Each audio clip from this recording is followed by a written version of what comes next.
नमस्कार दोस्तों, के एग्ज़ाम फाइट में आपका स्वागत है। कैसे हैं आप सभी? उम्मीद है आप सभी सही होंगे और आपकी यूपीपीसीएल टीजी 2 यूपीआर विनर टीजी 2 डीआरडीओ सेल आदि परीक्षाओं की तैयारी अच्छी चल रही होगी।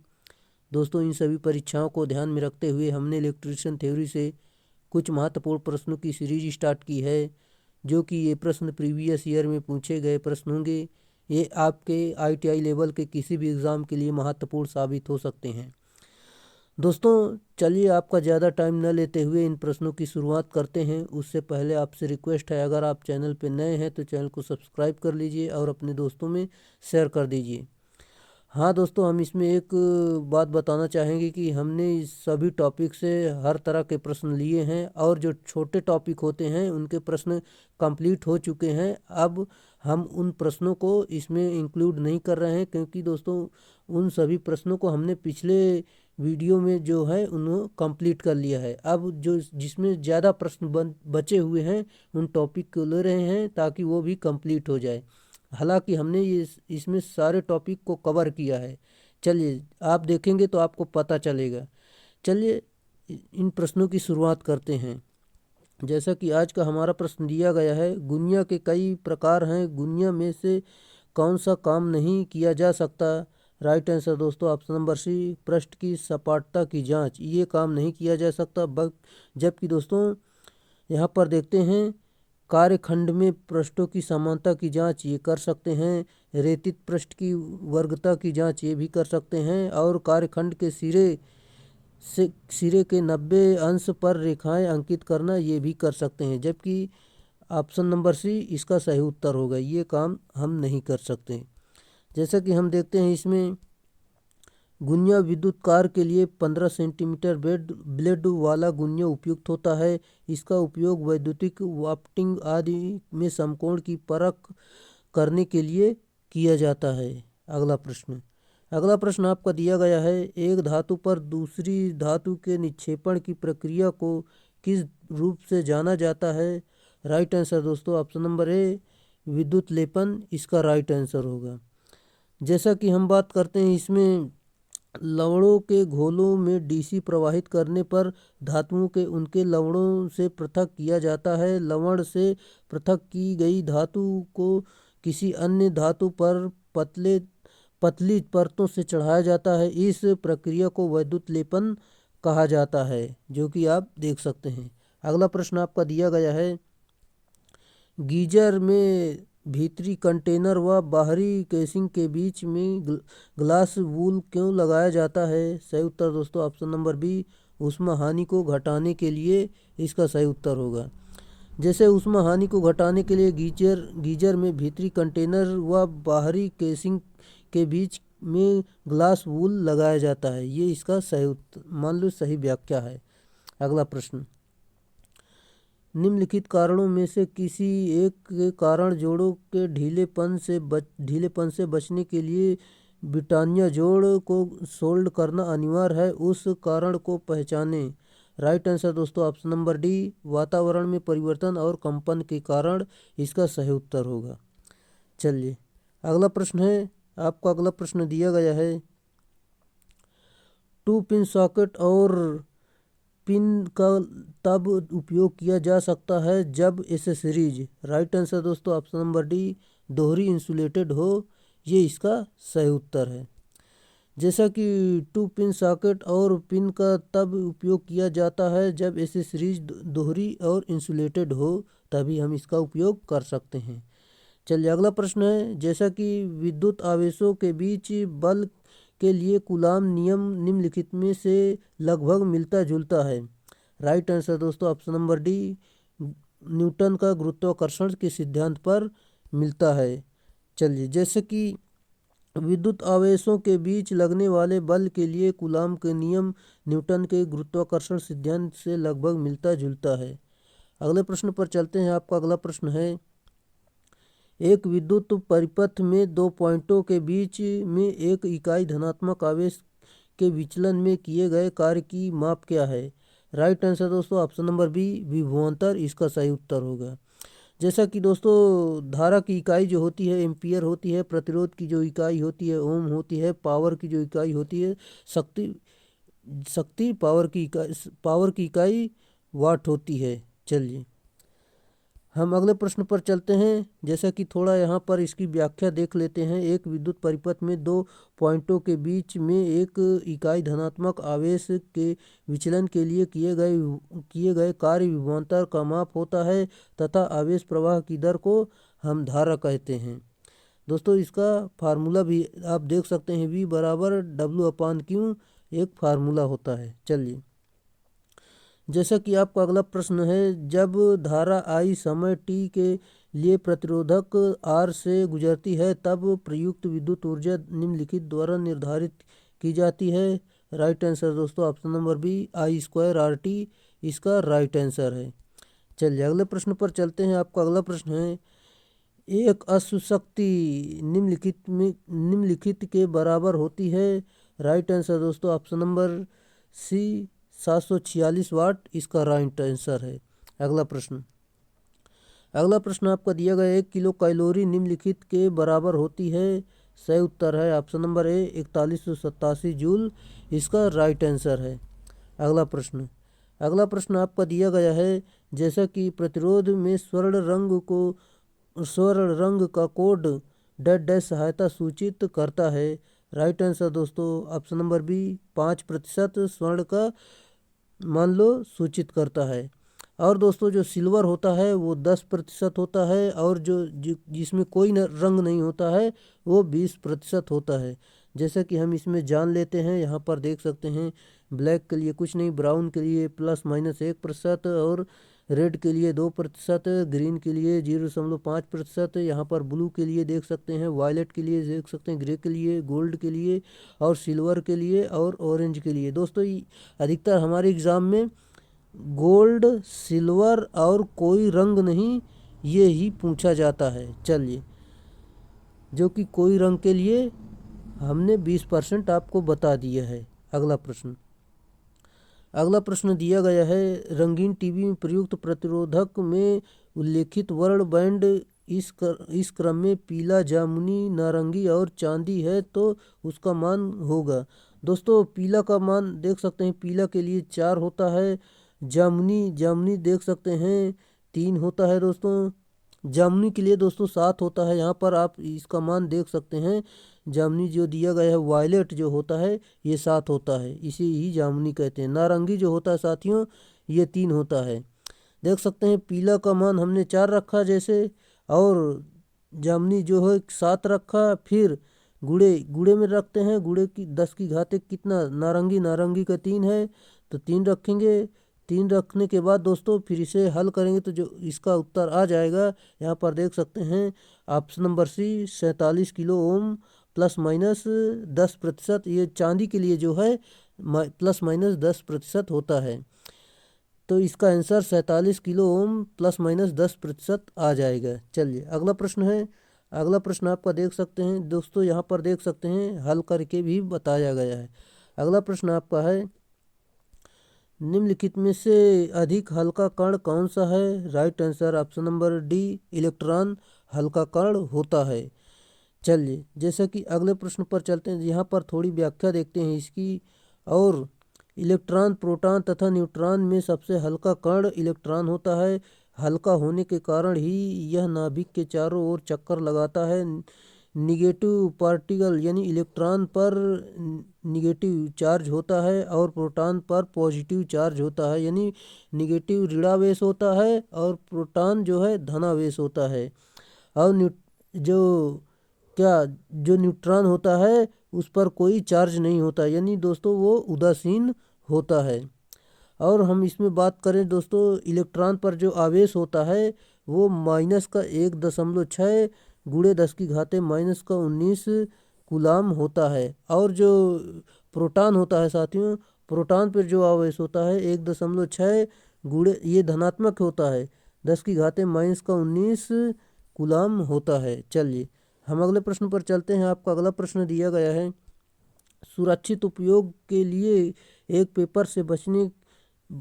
पेपर से बने अवरोधी इंसुलेटर का अधिकतम कार्यकारी तापमान डैश डैश होता है? सही उत्तर ऑप्शन नंबर बी 90%, मतलब 90 डिग्री सेल्सियस होता है। जैसे कि दोस्तों यहाँ पर देख सकते हैं, हम सारे मान आपको एक जगह बता देते हैं जो कि ये आपके एग्ज़ाम के लिए महत्वपूर्ण होंगी। जैसा कि थोड़ी व्याख्या देख लेते हैं। सुरक्षित उपयोग के लिए एक पेपर से बने अवरोधी इंसुलेटर का अधिकतम मान कार्यकारी तापमान जो है 90 डिग्री सेल्सियस होता है। BIS 1271 और 1958 प्रति 1985 के अनुसार चालकों का जो वर्गीकरण यहाँ पर दिया गया है, यहाँ पर देख सकते हैं। वाई का जो होता है 90 डिग्री होता है, ए का 105 डिग्री, ई का 120 डिग्री, एफ का 155 डिग्री और एच का 180 डिग्री या इससे भी अधिक हो सकता है। और दोस्तों इसमें जो अचालक पदार्थ होते हैं, इसमें वाई में सूत, रेशम, सामान्य कागज और ए में जो होते हैं सूत, रेशम, तेल से भीगा हुआ कागज और ई में जो होता है लेदराइट पेपर और फाइबर एम्पायर पेपर क्लॉथ, ये सारे आप देख सकते हैं। चलिए हम अगले प्रश्न पर चलते हैं। अगला प्रश्न है आपका, निम्नलिखित में से कौन सी रोधक सामग्री के लिए एक आवश्यकता है? सही उत्तर ऑप्शन नंबर डी उच्च विशिष्ट प्रतिरोध इसका सही उत्तर होगा। जैसा कि दोस्तों इसमें हम देखते हैं कुछ इम्पोर्टेंट पॉइंट दिए गए हैं, ये आपके एग्ज़ाम के लिए महत्वपूर्ण होंगे। हम जान लेते हैं। जैसा कि उच्च विशिष्ट प्रतिरोध होना चाहिए और मुक्त इलेक्ट्रॉनों की संख्या तथा चालकता नगण्य होनी चाहिए। तापक्रम के बढ़ने पर चालकता बढ़ती है और प्रतिरोधकता घटती है। आर्द्रता नमी के बढ़ने से चालकता बढ़ती है और प्रतिरोध ताप गुणांक ऋणात्मक होता है। ग्रेफाइट को छोड़कर अन्य सभी विद्युत पदार्थ कुचालक होते हैं और इसमें संयोजी इलेक्ट्रॉनों की संख्या 5 से 7 तक होती है, यहाँ पर देख सकते हैं। चलिए हम अगले प्रश्न पर चलते हैं। आपने सारे पॉइंट देख लिए। अगला प्रश्न है आपका जो कि रोधक यानी इंसुलेटिंग सामग्रियाँ जो वायु और गैस को रोककर अन्य ठोस सामग्रियों के रोध गुणों को सुधारती हैं जो डैश डैश हैं। सही उत्तर ऑप्शन नंबर ए तरल रोधक सामग्री कहते हैं।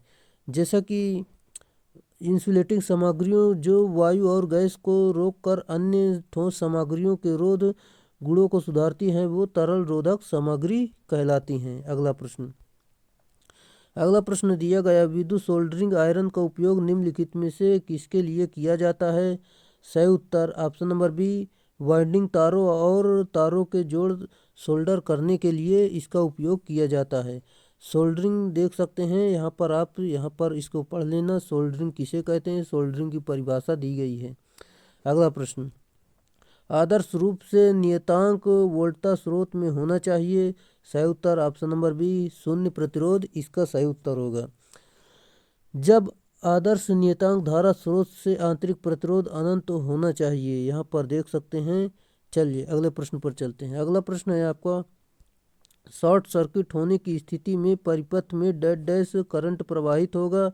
राइट आंसर अनंत जो कि इसमें धारा प्रवाहित होगी। और जो यहाँ पर और देखते हैं इसमें जानकारी, जैसे कि शॉर्ट सर्किट होने की स्थिति में परिपथ में उच्च या अनंत धारा प्रवाहित होती है क्योंकि परिपथ का प्रतिरोध ही निम्न अथवा शून्य हो जाता है, इसलिए इसमें धारा अनंत हो जाती है। अगला प्रश्न आपका दिया गया है, किसी पदार्थ की सतह से इलेक्ट्रॉनों का विमोचन क्या कहलाता है? सही उत्तर ऑप्शन नंबर बी इलेक्ट्रॉनिक उत्सर्जन कहलाता है। चलिए जैसा कि अगला प्रश्न है, इलेक्ट्रॉन के प्रवाह को क्या कहा जाता है? राइट आंसर धारा कहते हैं यानी करंट। जैसे कि धारा बराबर Q/T होता है, इसका मात्रक जो है एम्पियर होता है। अगला प्रश्न आपका दिया गया है, जैसे कि चित्र में ध्यान से देखें तथा बाहरी समीकरण को पहचानिए। दोस्तों इस चित्र को बताना है और ये इसमें बताना है कि ये इसका जो मान लो इसका जो किस नियम का पालन करता है और इसका इसमें आंसर आपको बताना है। जैसे कि दोस्तों इसमें जो अंदर आने वाली धारा और बाहर जाने वाली धारा का योग बराबर होता है। जैसे कि इसमें देख सकते हैं अंदर कौन कौन सी धारा जा रही है। I1 अंदर जा रही है, I2 अंदर जा रही है, I4 अंदर जा रही है, जबकि जो I3 बाहर जा रही, I5 बाहर जा रही। यहाँ पर हम आपको बता दें कि I1 plus I2 plus I4 ये दोस्तों अंदर जा रही हैं, जबकि बराबर में इसी के I3 प्लस I5। दोस्तों इसको इधर लाएंगे तो ये माइनस में I3 और माइनस में I5 हो जाएगा, जो कि दोस्तों ये किरचॉफ के करंट लॉ पर काम करते हैं। चलिए अगले प्रश्न पर चलते हैं हम। अगला प्रश्न जैसा कि दोस्तों यहाँ पर कुछ जानकारी देख लेते हैं। केसीएल के नियम के अनुसार किसी संधि पर मिलने वाली समस्त धाराओं का बीजगणितीय योग शून्य होता है, अर्थात संधि पर आने वाली धारा या संधि से दूर जाने वाली धाराएं समान होती हैं, जैसा कि यहाँ पर दिया गया है, हमने आपको बता दिया। अगला प्रश्न दिया गया है। अगला प्रश्न आपका यहाँ पर देख सकते हैं, सही से दिखाई नहीं। अगला प्रश्न है, स्लाइड्स कनेक्शन को जब सोल्डरिंग किया जाता है तब सोल्डर लगाया जाता है। सही उत्तर ऑप्शन नंबर सी, स्लाइड को कुछ सेकंड तक गर्म करने के पश्चात, इसका राइट आंसर होगा। जैसा कि स्लाइड कनेक्शन को जब सोल्डर किया जाता है तब सोल्डर स्लाइड को कुछ सेकंड तक गर्म करने के पश्चात लगाया जाता है। अगला प्रश्न आपका दिया गया है, एक ही बिंदु पर मिलने वाली सभी धाराओं का योग शून्य वर्णित नियम का नाम है। राइट आंसर ऑप्शन नंबर ए, किरचॉफ का पहला नियम कहलाता है। जैसा कि किरचॉफ के प्रथम नियम के अनुसार किसी विद्युत परिपथ में किसी संधि पर मिलने वाली धाराओं का बीजगणितीय योग शून्य होता है, अर्थात संधि एक नियम दोस्तों एक मान लो एक भाषा में ये जान सकते हैं और ये भी परिभाषा, दोनों परिभाषाएं एक हैं, जो कि दोस्तों देख सकते हैं। संधि पर आने वाली धारा तथा संधि से दूर जाने वाली धाराओं का बीजगणितीय योग शून्य होता है। अगला प्रश्न आपका दिया गया है, यहाँ पर देख सकते हैं। आपका अगला प्रश्न है, निम्नलिखित किस सर्किट ब्रेकर को शोर परेशानी का संभावित स्रोत माना जाता है। सही उत्तर option number A, air blast circuit breaker, इसका राइट आंसर है। चलिए जैसे कि हम एयर ब्लास्ट सर्किट के बारे में कुछ जानकारी देखते हैं। जैसे कि यहाँ पर देख सकते हैं, एयर ब्लास्ट सर्किट ब्रेकर में शोर के कारण परेशानी होती है, क्योंकि एयर ब्लास्ट सर्किट ब्रेकर में वायु का दाब अधिक होता है। इस सर्किट ब्रेकर में करंट चोपिंग की इस घटना भी होती है। आर्क चोपिंग इस के लिए घटित होता है, क्योंकि इसमें वायु का दाब अधिक होने के कारण सप्लाई धारा शून्य होने पर परिपथ वियोजक के संपर्कों को खोला जाता है, जिससे अत्यधिक आर्क उत्पन्न न हो। इस घटना को धारा का चोपिंग कहते हैं। चलिए जैसा कि और उच्च दाब पर सिलेंडर में भरा वायु ब्रेकर के संपर्कों के मध्य तीव्र गति से छूटता है, जो आर्क को बिखेरने व बुझाने में सहायक होता है। चलिए अगले प्रश्न पर चलते हैं। आपका अगला प्रश्न दिया गया है, यहाँ पर देख लेते हैं हमारा टाइम चल रहा है कि नहीं। जैसे कि अगला प्रश्न है, एक थर्मल प्रोटेक्शन स्विच किसके विरुद्ध सुरक्षा प्रदान करता है। राइट आंसर दोस्तों यहाँ पर देख सकते हैं ऑप्शन नंबर ए, जो कि ओवरलेड, इसका सही उत्तर हो जाएगा। चलिए अगले प्रश्न पर चलते हैं। आपका अगला प्रश्न दिया गया है, यहाँ पर दोस्तों अधिक जानकारी देख सकते हैं। हमारा वीडियो काफ़ी लंबा हो रहा है, हम अगले प्रश्न पर चलते हैं।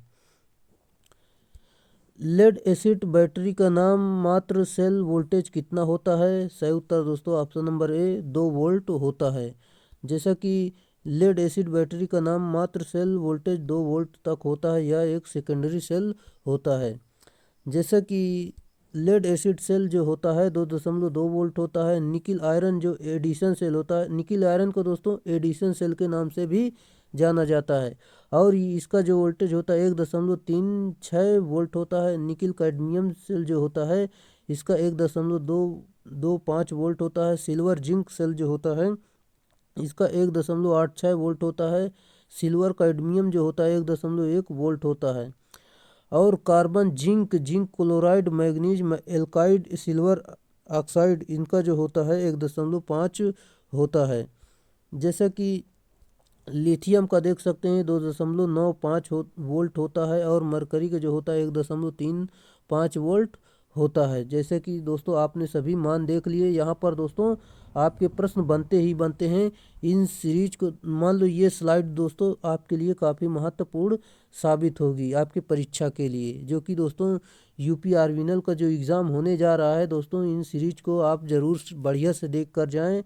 और आप पहले बार तो आप 1 से 2 बार वीडियो देखें, और इसकी मैं पीडीएफ भी दे देता हूं, आप उस पीडीएफ पे से भी पढ़ सकते हैं। चलिए अगला प्रश्न, आपका अगला प्रश्न दिया गया है, स्थिर धारा प्रणाली की तुलना में स्थिर वोल्टेज प्रणाली में चार्जिंग के लिए आवश्यक समय है। सही उत्तर ऑप्शन नंबर ए घटकर लगभग आधा रह जाता है, ये इसका राइट आंसर है। जैसे कि स्थिर धारा प्रणाली की तुलना में स्थिर वोल्टेज में चार्जिंग के लिए आवश्यक समय घटकर लगभग आधी रह जाती है। अगला प्रश्न है आपका, निकिल आयरन सेल का धनात्मक प्लेट बना होता है। सही उत्तर दोस्तों option number D nickel hydroxide से बना होता है। अगला प्रश्न आपका दिया गया है, गैल्वेनीकरण डेड डैश का लेपन होता है। सही उत्तर दोस्तों ऑप्शन नंबर डी जिंक का होता है। जैसा कि लोहे तथा इस्पात पर जंग रोधी फिनिश के लिए जिंक की कलई किया जाता है, अधिक सुरक्षा के लिए वस्तुओं पर क्रोमियम के प्लेटिंग अथवा कलई कृत की जाती है। इसका प्रयोग टैंक, चादरें, घरेलू बर्तन तथा इंजीनियरिंग के क्षेत्रों में भी किया जाता है। अगला प्रश्न आपका दिया गया है, आप यहाँ पर देख सकते हैं। जैसे कि दोस्तों यहाँ पर विद्युत अपघटन के संबंध में निम्नलिखित विवरणों में से कौन सा गलत है। राइट आंसर दोस्तों ऑप्शन नंबर ए विद्युत अपघटन के दौरान रासायनिक ऊर्जा विद्युत ऊर्जा में परिवर्तित होती है। दोस्तों ये गलत है। जैसा कि दोस्तों हम यहाँ पर देखते हैं जो सही हैं, जैसे कि विद्युत अपघटन में एक इलेक्ट्रोलाइट का अपघटन होता है, ये सही है। विद्युत अपघटन के लिए ऊर्जा आपूर्ति अपेक्षित है, ये भी सही है। विद्युत अपघटन में ग्रेफाइट को सामान्यतः निष्क्रिय इलेक्ट्रोड के रूप में उपयोग किया जाता है, ये भी सही है। जबकि दोस्तों यहाँ पर व्याख्या द्वारा आपको एक बार फिर से क्लियर कर देते हैं। जैसे कि इलेक्ट्रोलिसिस प्रक्रम में इलेक्ट्रोलाइट का प्रयोग किया जाता है, जिसमें कि डीसी सोर्स की आवश्यकता होती है, तथा इलेक्ट्रोलिसिस क्रिया में विद्युत ऊर्जा को रासायनिक ऊर्जा में बदलता है। इसके विषय में फैराडे ने 2 नियम दिए थे, जो कि दोस्तों देख सकते हैं। किसी वैद्युत अपघट्य घोल में इलेक्ट्रोड पर जमा हुए या मुक्त होने वाले पदार्थ की मात्रा घोल में प्रवाहित होने वाली विद्युत धारा के मात्रा के समानुपाती होता है। जैसा कि दोस्तों इसका फार्मूला भी आप देख सकते हैं, M = ZIT होता है, जहाँ की Z स्थिरांक होता है। चलिए बाकी दोस्तों अगला नियम आप खुद से देख सकते हैं। हम अगले प्रश्न पर चलते हैं। आपका अगला प्रश्न दिया गया है, एक वस्तु के पारगम्यता का अर्थ है। राइट आंसर दोस्तों ऑप्शन नंबर बी चुंबकीय बल रेखाओं के लिए चुंबकीय पदार्थ की चालकता इसका सही उत्तर है। जैसा कि हम देख सकते हैं, यह प्रतिष्ठम्भ की विलोमानुपाती होती है तथा चुंबकीय बल रेखाओं के विकास में सहायता प्रदान करती है। यह विद्युत परिपथ की चालकता के समान होती है। दोस्तों इसकी जो इकाई होती है यानी यूनिट होती है, वेबर/एम्पियर × मीटर इसका यूनिट होती है, जो कि दोस्तों और एक यूनिट होती है हेनरी/मीटर, इसे भी आप जान सकते हैं। यहाँ पर ये दोस्तों एग्ज़ाम में आपके पूछे जाते हैं।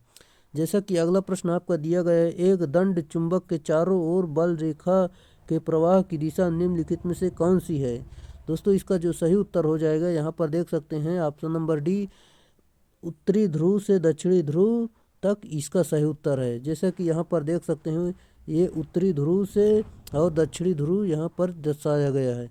एक दंड चुंबक के चारों ओर चुंबकीय बल रेखाओं के प्रवाह की दिशा उत्तरी ध्रुव से दक्षिणी ध्रुव की ओर होती है, जैसे कि देख सकते हैं।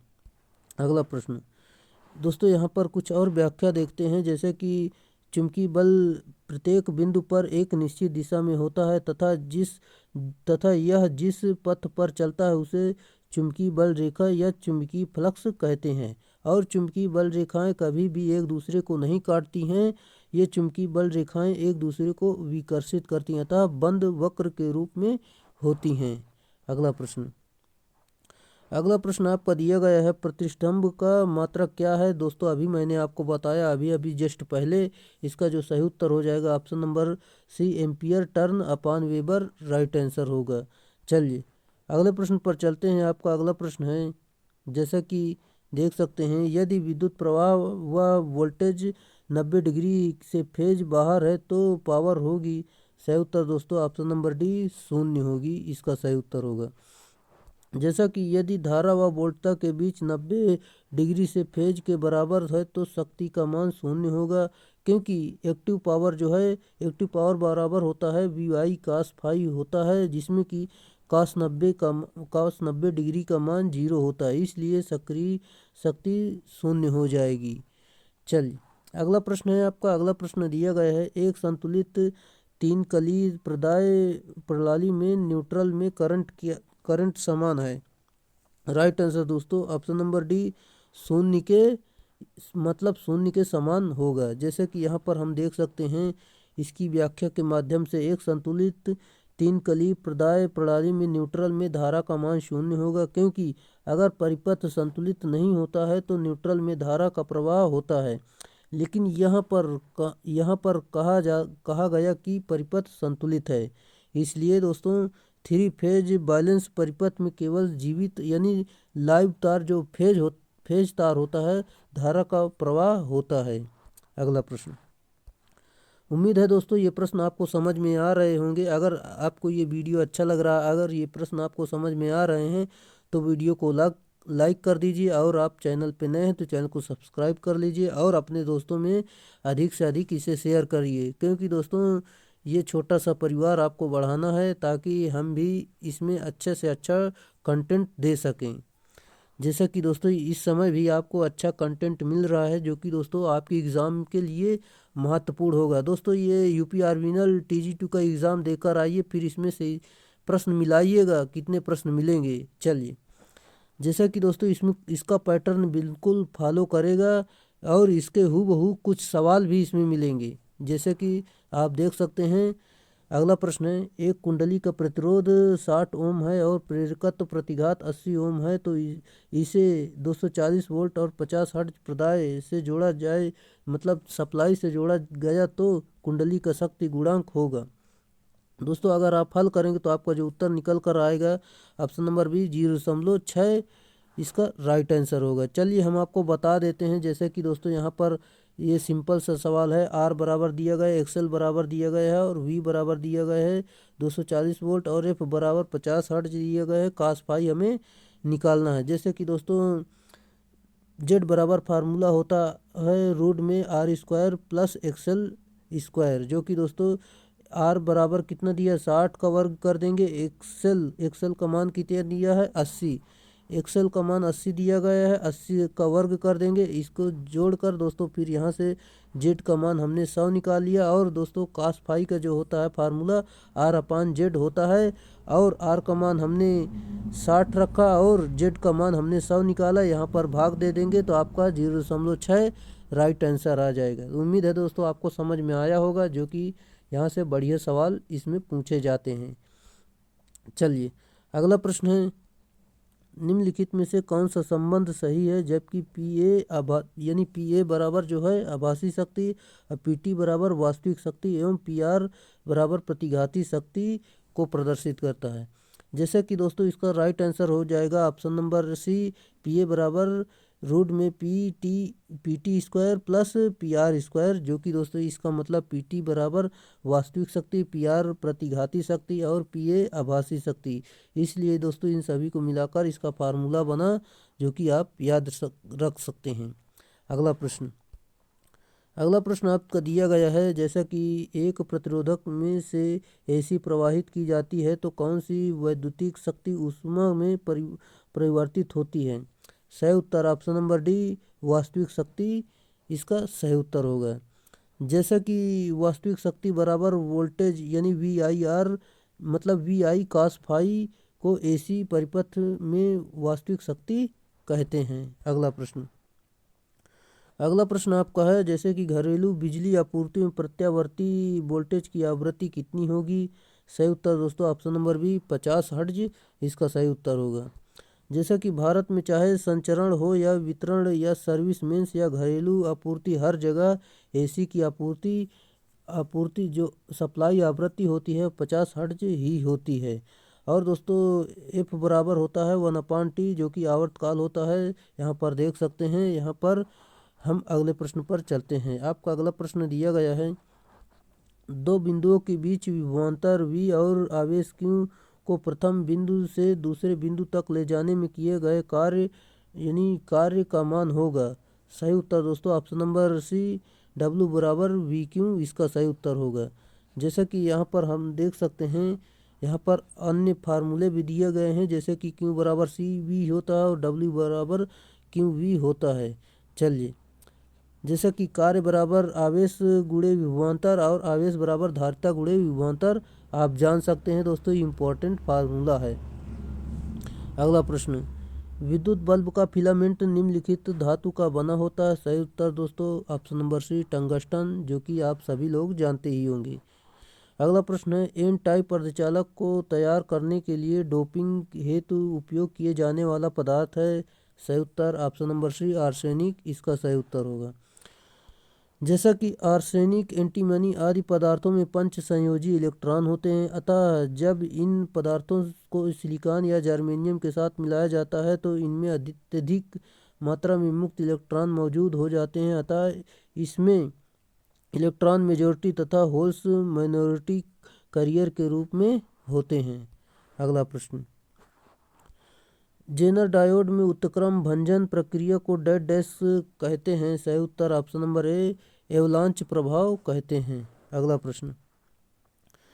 प्रश्न आपका दिया गया है, बैंड पास फिल्टर वह है जो dash dash. Right answer option number C, दो आवृत्ति सीमाओं के बीच संकेत भेजना है, ये इसका सही उत्तर होगा। जैसा कि हम देखते हैं, बैंड पास फिल्टर वह है जो दो आवृत्ति सीमाओं के बीच संकेत भेजना। यदि दो आवृत्ति F1 व F2 है तो F1 से कम तथा F2 से ज़्यादा होने पर वह बैंड से जाने नहीं देती, अर्थात यह निश्चित आवृत्तियों के बीच ही कार्य करता है। चलिए अगला प्रश्न पर चलते हैं। अगला प्रश्न आपका, एक आदर्श डायोड होता है। सही उत्तर ऑप्शन नंबर सी, न धारा नियंत्रित न वोल्टता नियंत्रित प्रतिरोध, ये इसका सही उत्तर होगा। जैसा कि यहाँ पर हम जान लेते हैं, एक आदर्श डायोड अग्र बायस में शॉर्ट सर्किट की तरह व्यवहार करता है तथा पश्च बायस में ओपन सर्किट की तरह व्यवहार करता है। चलिए अगला प्रश्न आपका दिया गया है, पूर्ण तरंग दृष्टिकारी की उत्पादन आवृत्ति क्या होगी अगर इनपुट आवृत्ति 50 हर्ट्ज है। राइट आंसर दोस्तों ऑप्शन नंबर डी सही उत्तर हो जाएगा। सिंपल सा है दोस्तों, पूर्ण तरंग दृष्टिकारी की उत्पादन आवृत्ति बराबर होता है 2 गुणे सप्लाई आवृत्ति, जो कि दोस्तों 2 दिया गया, सप्लाई जो आवृत्ति दी गई है 50, इसको गुणा कर देंगे तो आपका आंसर आ जाएगा 100 हर्ट्ज, इसका राइट आंसर है। अगला प्रश्न, 3 फेज पूर्ण तरंग दृष्टिकारी को पहचानिए। राइट आंसर दोस्तों ऑप्शन नंबर बी, 2 डायोड प्रति फेज इसका सही उत्तर होगा। जैसे कि दोस्तों यहाँ पर देख सकते हैं, यहाँ पर इसका सही आंसर देख सकते हैं। चलिए हम अगले प्रश्न पर चलते हैं। अगला प्रश्न है आपका, अगला प्रश्न दिया गया है, जैसा कि एक मध्य टेप पूर्ण तरंग दृष्टिकारी में मध्य टेप और एक द्वितीयक के बीच 100 वोल्ट चरम वोल्टता है तो प्रतिलोम अभिन्नत डायोड के आर पार अधिकतम वोल्टता क्या है। राइट आंसर दोस्तों ऑप्शन नंबर ए, 200 वोल्ट इसका सही उत्तर होगा। जैसे कि यहाँ पर हम देख सकते हैं, यहाँ पर दोस्तों आप फिगर द्वारा समझ लीजिए। चलिए जैसे कि दोस्तों इसकी व्याख्या देखते हैं, रिवर्स बायस में D2 पर कुल वोल्टेज का मान किरचॉफ के वोल्टेज के नियम की सहायता से ज्ञात किया जाता है। यहाँ पर देख सकते हैं D2। चलिए अगले प्रश्न पर चलते हैं। आपका अगला प्रश्न है जो कि दिया गया है, इलेक्ट्रॉनिक परिपथ में प्रयुक्त ट्रांजिस्टर एक डैश डैश होता है। सही उत्तर ऑप्शन नंबर ए, दीर्घ आयु उपकरण इसका राइट आंसर है। जैसे कि इलेक्ट्रॉनिक परिपथ में प्रयुक्त ट्रांजिस्टर एक दीर्घ आयु उपकरण होता है। इलेक्ट्रॉनिक क्षेत्र में इसका उपयोग प्रवर्धक, दोलित्र व स्विच आदि के रूप में किया जाता है। अगला प्रश्न दिया गया, ट्रांजिस्टर कम तापमान और 80 डिग्री सेल्सियस से अधिक पर काम कर सकते हैं तब तक कि वे लगभग निर्वाहक नहीं बन जाते हैं। इस घटना को डेड डैश के रूप में जाना जाता है। सही उत्तर दोस्तों ऑप्शन नंबर ए थर्मल रनवे इसका राइट आंसर होगा। जैसा कि हम जानते हैं ट्रांजिस्टर कम तापमान और 80 डिग्री सेल्सियस से अधिक तापमान पर काम कर सकते हैं, जबकि वे लगभग निर्वाहक नहीं बन जाते। इस घटना को थर्मल रनवे के रूप में जाना जाता है। अगला प्रश्न आपका, एक ट्रांजिस्टर आधारित परिपथ जो इनपुट सिग्नल आयाम या ऊर्जा को बढ़ाने में सक्षम होता है उसे डेड डैश कहा जाता है। सही उत्तर ऑप्शन नंबर डी एम्पलीफायर कहते हैं। जैसा कि दोस्तों हम यहाँ पर देख सकते हैं एक ट्रांजिस्टर आधारित परिपथ को जो इनपुट सिग्नल के आयाम या ऊर्जा को बढ़ाने में सक्षम होता है उसे एम्पलीफायर कहा जाता है। एम्पलीफायर परिपथ बनाने हेतु संधारित्र प्रतिरोधक तथा एक बायसिंग बैटरी की आवश्यकता होती है। अगला प्रश्न आपका दिया गया है, एक आदर्श ओपी एम्पियर में होना चाहिए। सही उत्तर दोस्तों ऑप्शन नंबर डी अनंत वोल्टता लाभ, अनंत इनपुट प्रतिरोध एवं शून्य आउटपुट प्रतिरोध होना चाहिए। जैसा कि दोस्तों यहाँ पर देख सकते हैं एक आदर्श ओपी एम्पियर में आउटपुट जो है, ओपी का मतलब समझ रहे हैं दोस्तों, आउटपुट एम्पियर में अनंत वोल्टता लाभ होना चाहिए। आदर्श यानी आउटपुट एम्पियर एक डिफरेंशियल एम्पलीफायर है जिसका मूल कार्य दो इनपुट सिग्नलों में अंतर प्रवर्धित करना है। जैसे कि दोस्तों इस फिगर द्वारा आप समझ सकते हैं। जैसा कि साथियों यहाँ पर देख सकते हैं इनपुट प्रतिरोध जो होता है इसका संकेत देख सकते हैं, इसका मान जो है अनंत होता है, और आउटपुट जो होता है इसका संकेत और इसमें जो मान होता है शून्य होता है। वोल्टेज लब्धि जो होती है दोस्तों ये सारे मान आप देख सकते हैं और इन्हें आप याद कर लीजिए। अगला प्रश्न है, जब एक नॉन इन्वर्टिंग एम्पलीफायर को इकाई लाभ के लिए तैयार किया जाता तब उसे कहते हैं। सही उत्तर दोस्तों ऑप्शन नंबर बी विभव अनुसरक कहते हैं। जैसा कि दोस्तों हम यहाँ पर जान लेते हैं जब एक नॉन इन्वर्टिंग एम्पलीफायर को इकाई लाभ के लिए तैयार किया जाता तब उसे विभव अनुसरक कहते हैं। जैसा कि दोस्तों यहाँ डायग्राम द्वारा आप समझ सकते हैं। हम अगले प्रश्न पर चलते हैं। अगला प्रश्न आपका दिया गया है, यहाँ पर देख सकते हैं किसके कारण क्रिस्टल ऑसिलेटर एक स्थिर आवृत्ति है। सही उत्तर दोस्तों ऑप्शन नंबर सी क्यों इसका सही उत्तर होगा। चलिए, जैसा कि क्रिस्टल का क्यों गुणांक अति उच्च होता है, अति उच्च गुणांक के कारण ही क्रिस्टल दोलित्र के दोलन की स्थिरता अति उच्च होती है। अगला प्रश्न आपका दिया गया है जो कि किसी दोलित्र परिपथ में आवृत्ति ज्ञात करने का सूत्र होता है। सही उत्तर दोस्तों ऑप्शन नंबर सी आवृत्ति बराबर यानी एफ बराबर 1/2 पाई रूट में LC इसका राइट आंसर होगा। जैसा कि दोस्तों यहाँ पर देख सकते हैं वही फार्मूला लिए लिखा गया है। हम अगले प्रश्न पर चलते हैं। अगला प्रश्न है आपका, एक क्रिस्टल दोलित्र की सीमा निम्नलिखित में से कौन सी है। सही उत्तर दोस्तों ऑप्शन नंबर ए निम्न आउटपुट इसका राइट आंसर है। अगला प्रश्न आपका दिया गया, FM रेडियो की आवृत्ति परास डेड डैश है।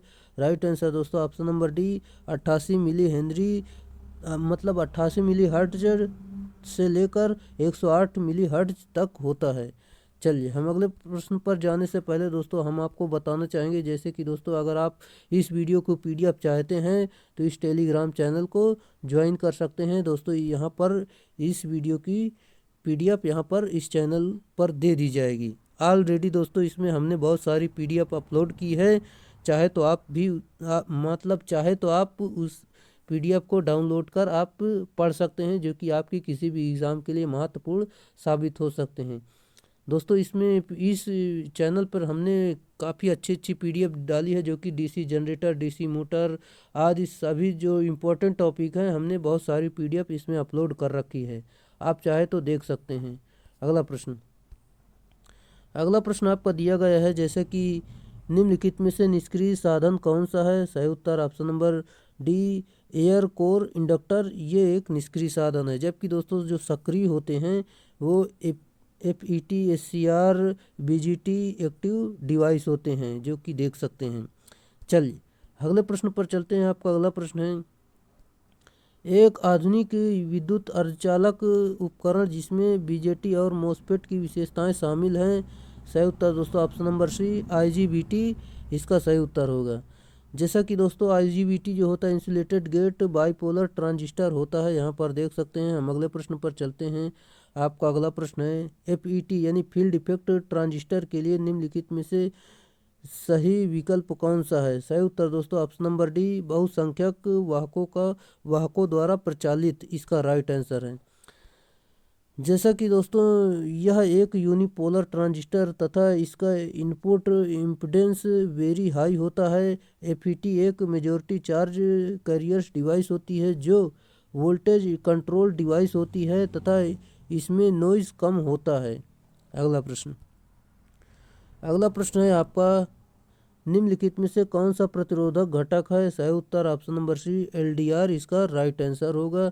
जैसा कि दोस्तों देख सकते हैं यह प्रकाश आश्रित प्रतिरोध यानी लाइट डिपेंडेंट रजिस्टर होता है जो कि इसका यूनिट LDR है। जैसा कि दोस्तों देख सकते हैं यहाँ पर इसका डायग्राम भी बनाया गया है फोटो रजिस्टर का। चलिए अगले प्रश्न पर चलते हैं। आपका अगला प्रश्न है IE यानी भारतीय विद्युत नियम के अनुसार न्यूट्रल के लिए उपयोग किए जाने वाले रंग का कोड क्या है। न्यूट्रल जो होता है दोस्तों वो काला होता है, जो अर्थ होता है वो हरा होता है। चलिए हम यहाँ पर कुछ जान लेते हैं, यहाँ पर दिया भी गया हम जान लेते हैं। जैसे कि RYB ये तीनों फेज होते हैं, जो लाल होता है, पीला होता है, नीला ये फेज होते हैं, और जो काला होता है न्यूट्रल होता है, और जी होता है वो हरा होता है यानी अर्थ होता है। अगला प्रश्न आपका दिया गया है एक 4 पोल एकल परत लैप वाउंड आर्मेचर समांतर पथों की संख्या कितनी होगी। सही उत्तर दोस्तों ऑप्शन नंबर बी 4 इसका सही उत्तर होगा। जैसा कि दोस्तों लैप कुंडलन में जो होती है समांतर पथों की संख्या और पोल्स की संख्या बराबर होती है, और जो वेव वाइंडिंग होती है दोस्तों उसमें समांतर पथों की संख्या बराबर 2 हमेशा होता है, जो कि दोस्तों देख सकते हैं। हम अगले प्रश्न पर चलते हैं। आपका अगला प्रश्न है निम्नलिखित में से कौन सा लचीला प्लास्टिक या सिल्क के कवर की गई तार के माध्यम से पेटेंट लैप को इंस्टॉलेशन के साथ जोड़ने के लिए उपयोग किया जाता है। सही उत्तर ऑप्शन नंबर ए सीलिंग रोज इसका सही उत्तर होगा। जैसा कि सीलिंग रोज लचीला प्लास्टिक या सिल्क के कवर की गई तार के माध्यम से पेटेंट लैंप को इंस्टॉलेशन के साथ जोड़ने के लिए उपयोग किया जाता है। यहाँ पर देख सकते हैं 2 प्लेट सीलिंग रोज, और देख सकते हैं यहाँ पर 3 प्लेट सीलिंग रोज यहाँ पर दी गई है। यहाँ पर दोस्तों आप सीलिंग के बारे में जानकारी भी देख सकते हैं। हम अगले प्रश्न पर चलते हैं क्योंकि दोस्तों वीडियो काफ़ी लंबा भी हो रहा है। अगला प्रश्न डिस्टगारी जनरेटर यानी DC जनरेटर में कुंडली दूरी को यानी कॉइल स्पैन पोल पिच के बराबर करने के लिए कुंडली का पिछला पिच यानी बैक पिच किसके बराबर होना चाहिए। सही उत्तर दोस्तों ऑप्शन नंबर ए प्रति पोल क्रम विनियामक बार इसका राइट आंसर होगा। जैसा कि डिस्ट जनरेटरों में कुंडली दूरी को पोल पिच के बराबर करने के लिए कुंडली का पिछला पिच प्रति पोल्स क्रम विनिमय बार के बराबर होना चाहिए। अगला प्रश्न दिया गया है आपका, जो कि यहाँ पर देख सकते हैं चित्र में A और B DC जनरेटर के किस भाग को प्रदर्शित करता है। दोस्तों यहाँ पर A और B जो देख सकते हैं ये किसको प्रदर्शित करता है। चलिए दोस्तों देखते हैं। यहाँ पर देख सकते हैं आपका जो राइट आंसर होगा, जो कि यहाँ पर जो A है और ये जो B है इंटरपोल और मुख्य पोल को प्रदर्शित करते हैं। चलिए जैसा कि दोस्तों यहाँ पर देख सकते हैं, हम अगले प्रश्न पर चलते हैं। यहाँ पर आप फिर से देख लीजिए A और B जो इंटरपोल को प्रदर्शित करते हैं और इंटरपोल और मुख्य पोल को प्रदर्शित करते हैं। अगला प्रश्न सामान्य लाइटिंग एवं पावर सप्लाई के लिए प्रयोग में लाए जाने वाला जनरेटर कौन सा है। सही उत्तर दोस्तों option number C cumulative compound generator इसका राइट आंसर होगा। जैसा कि हम अगले प्रश्न पर चलते हैं, अगले प्रश्न जाने से पहले यहाँ पर थोड़ी जानकारी ले लेते हैं। जैसा कि सामान्य लाइटिंग एवं पावर सप्लाई के लिए प्रयोग में लाए जाने वाला DC शंट जनरेटर होता है तथा DC सीरीज जनरेटरों का अनुप्रयोग अति दूरस्थ सप्लाई के लिए किया जाता है, और कुमुलेटिव कंपाउंड का उपयोग जो है निकट की दूरी के लिए शंट जनरेटर के स्थान पर किया जाता है। और जो डिफरेंशियल जनरेटर का उपयोग आर्क वेल्डिंग की विद्युत शक्ति सप्लाई के लिए होता है। और क्योंकि आर्क वेल्डिंग के लिए न्यून वोल्टता जो है 60 से लेकर 80 वोल्ट तक तथा उच्च धारा जो है 300 एम्पियर से लेकर 600 एम्पियर तक की आवश्यकता होती है। दोस्तों इसमें बहुत सारी जानकारी दी गई है जो कि हमने आपको बता दिया। अति महत्वपूर्ण जानकारी यहाँ पर दी गई है। अगला प्रश्न, डीजल जनरेटर सेट में उपयोग होने वाली लुब्रिकेंट तेलों का SAE नंबर क्या प्रदर्शित करता है? सही उत्तर दोस्तों ऑप्शन नंबर बी श्यानता इसका सही उत्तर होगा। अगला प्रश्न है, जब एक शंट जनरेटर सामान्य दिशा और सामान्य गति से घुमाने पर वोल्टता उत्पन्न नहीं करता तो इसका क्या कारण है? सही उत्तर दोस्तों ऑप्शन नंबर डी पोलो में अवशिष्ट चुंबकत्व नहीं है, इसका राइट आंसर है। अगला प्रश्न दिया गया है, ऑटोमोबाइल की बैटरी को आवेशित करने के लिए कौन सा जनरेटर उपयोगी है? सही उत्तर option number C shunt generator उपयोगी होता है। जैसा कि डीसी शंट जनरेटर स्थिर वोल्टेज सप्लाई प्रदान करता है, इसके द्वारा कम धारा प्राप्त कर सकते हैं। चलिए हम अगले प्रश्न पर चलते हैं। आपका अगला प्रश्न है, एक जनरेटर मोटर द्वारा चलाया जा रहा है और यह 300 वोल्ट पर 18.65 एम्पियर लेता है। इसकी दक्षता यदि 75% हो तब मोटर की अश्व शक्ति होगी।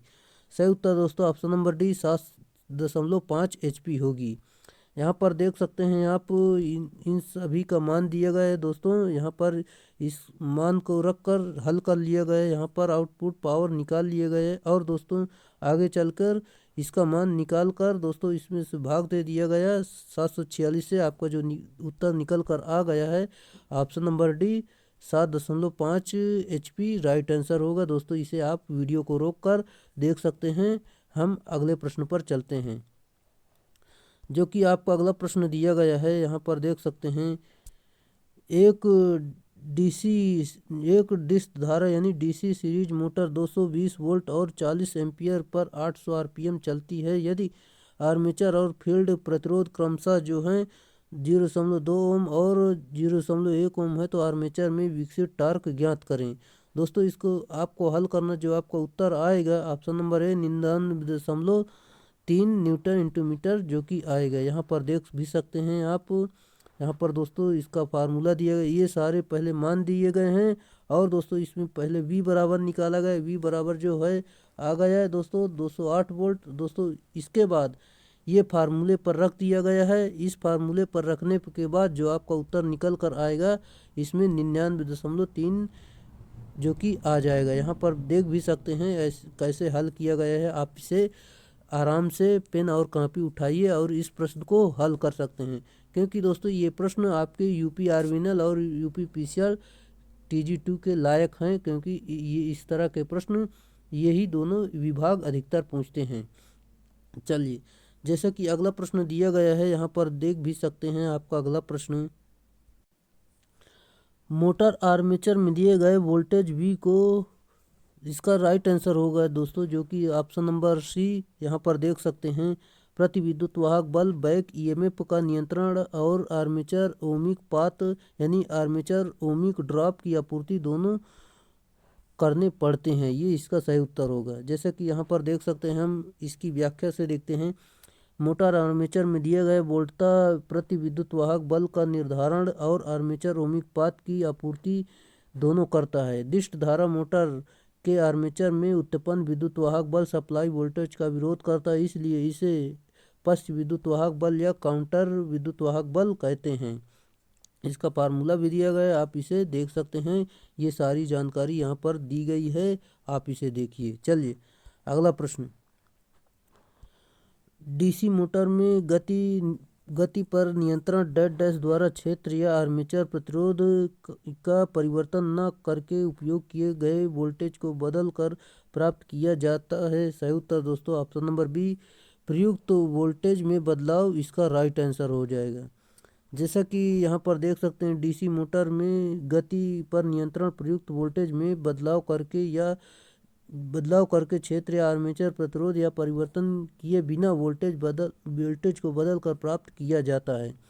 यहाँ पर इसका फार्मूला दिया गया है दोस्तों, आप देख सकते हैं। अगला प्रश्न, शंट जनरेटर को निम्नलिखित में से किसके लिए प्रयुक्त किया जाता है? सही उत्तर ऑप्शन नंबर बी, ऑटोमोबाइल के लिए प्रयोग करते हैं। जैसा कि शंट जनरेटर में फ्लक्स का मान लगभग स्थिर होता है, इसलिए शंट जनरेटर का प्रयोग स्थिर वोल्टेज वाले स्थानों के लिए उपयुक्त होता है, जैसे कि ऑटोमोबाइल, बैटरी, आवेशन इत्यादि में। अगला प्रश्न पर चलते हैं। वह मोटर जिसमें फील्ड सीरीज वाइंडिंग द्वारा शंट फील्ड वाइंडिंग का विरोध होता है, डैश कहलाता है। सही उत्तर option number C, differential motor कहते हैं। जैसा कि यहाँ पर देख सकते हैं, आइकल कंपाउंड मोटर में सीरीज फील्ड वाइंडिंग को फ्लक्स शंट फील्ड वाइंडिंग के द्वारा उत्पन्न फ्लक्स का विरोध करता है, जिसके कारण उसमें कुल फ्लक्स का मान कम हो जाता है और इसी कारण से इसमें प्रारंभिक बल आघूर्ण का मान भी कम हो जाता है। यहाँ पर देख सकते हैं कुल प्रारंभिक बल आघूर्ण और देख सकते हैं शंट और सीरीज, यहाँ पर ये सारी जानकारी दी गई है। यहाँ पर दोस्तों इसको भी समझ लीजिए। चलिए हम अगले प्रश्न पर चलते हैं। अगला प्रश्न आपका दिया गया है, यहाँ पर देख सकते हैं दोस्तों, 250/3000 volt 50 hertz single phase transformer के कोर में अधिकतम प्रवाह घनत्व 1.2 वेबर प्रति मीटर स्क्वायर है। यदि विद्युत वाहक बल यानी ईएमएफ प्रति मोड़ 8 वोल्ट द्वितीयक मोड़ का गणना करें। दोस्तों इसमें द्वितीयक मोड़ की गणना करना है। जैसे कि दोस्तों इसमें हम देखते हैं, जैसे कि दोस्तों इसमें V1 का मान दिया गया, V2 का मान दिया गया, F का मान दिया गया है और फ्लक्स का मतलब चुंबकीय फ्लक्स का मान दिया गया, ई का मान दिया, N2 का मान दिया। N2 का मान हमें निकालना है। फार्मूला होता है सिंपल सा, जो कि देख सकते हैं V2/V1 N2/N1 बराबर में जो होता है V2 हमें निकालना है। यहाँ पर मतलब V2 दिया गया है, यहाँ पर हमें N2 निकालना है। V2 और ई का मान रख देंगे तो N2 का मान जो कि निकल कर आ जाएगा। यहाँ पर देख सकते हैं 335 N2 बराबर जो कि 375, सॉरी दोस्तों N2 बराबर जो निकल कर आएगा आपका मान 375 सही उत्तर होगा। Option number C right answer इसका होगा। अगला प्रश्न दोस्तों, उम्मीद है अगर वीडियो अच्छा लग रहा हो तो वीडियो को लाइक करें और अगर आप चैनल पे नए हैं तो चैनल को सब्सक्राइब करें, क्योंकि दोस्तों इतनी बड़ी वीडियो सभी टॉपिक को कवर करना ये बहुत बड़ी बात होती है। कोई भी इतनी बड़ी वीडियो में मान लो सभी टॉपिक को कवर नहीं कर पाता होगा। चलिए, क्योंकि दोस्तों ये आपके एग्ज़ाम के लिए बेहद ही महत्वपूर्ण साबित होंगे। ये आप इसमें से 7 से 8 वीडियो देख लेंगे तो मान लो आपका पूरा टॉपिक मान लो निचोड़ आपको मिल जाता है कि कैसे क्या किसमें क्या टॉपिक में कौन सा प्रश्न कैसा दिया गया है, किस प्रकार से प्रश्न बन सकते हैं। ये सारी जानकारी 7-8 वीडियो पड़ी हैं दोस्तों, मान लो 10-12 वीडियो हो जाएंगी यूपी आर्मिनल TG2 का एग्ज़ाम होने से पहले। इन सभी को दोस्तों 1 से 2 बार आप रिवाइज कर लेंगे तो आपका मान लो जो आपने पिछली बार में जो पढ़ा है वो मान लो आपको सिमट कर पूरा आपके दिमाग में फीड हो जाएगा। चलिए, खैर वो आपकी बात है, अगर पढ़ेंगे तो आपके लिए फ़ायदा होगा, नहीं पढ़ेंगे तो कोई दूसरा सिलेक्शन लेकर चला जाएगा, आप देखते रह जाएंगे। चलिए हम अगले प्रश्न पर चलते हैं। जैसे कि हमारा अगला प्रश्न है, ग्लास के साथ सिलिका जेल ब्रीदर फिट किया जाता है ताकि क्रिस्टल का रंग दिखाई देता रहे। क्रिस्टल जब नमी अवशोषित कर लेता है तब उसका रंग नीले से बदल कर निम्नलिखित में हो जाता है। सही उत्तर दोस्तों ऑप्शन नंबर बी, गुलाबी हो जाता है। दोस्तों पहले जो अच्छी सिलिका जेल होती है वो पहले नीला होता है, जब उसे नमी सोख जाती है तो वो गुलाबी हो जाता है। यहाँ पर वही जानकारी दी गई है, आप देख सकते हैं। हम अगले प्रश्न पर चलते हैं। अगला प्रश्न, स्टेप अप ट्रांसफार्मर निम्नलिखित में वृद्धि करता है। सही उत्तर दोस्तों ऑप्शन नंबर ए, वोल्टेज में वृद्धि करता है। स्टेप अप ट्रांसफार्मर वोल्टेज में वृद्धि करता है तथा धारा में कमी करता है। अगला प्रश्न आपका दिया गया है, सिंगल फेज ट्रांसफार्मर में पूर्ण भार ताम्र हानि किस परीक्षण से ज्ञात हो सकती है। सही उत्तर ऑप्शन नंबर बी, लघुपथन परीक्षण यानी शॉर्ट सर्किट टेस्ट द्वारा ज्ञात हो सकती है। अगला प्रश्न आपका दिया गया, यहाँ देख भी सकते हैं। आपका अगला प्रश्न है जैसे कि एक ऊंचाई ट्रांसफार्मर यानी स्टेप अप ट्रांसफार्मर के द्वितीयक सेकेंडरी के संदर्भ में कौन सा कथन सही है? सही उत्तर दोस्तों ऑप्शन नंबर बी, वोल्टता बढ़ती है तथा धारा कम होती है, केवीए स्थिर रहता है।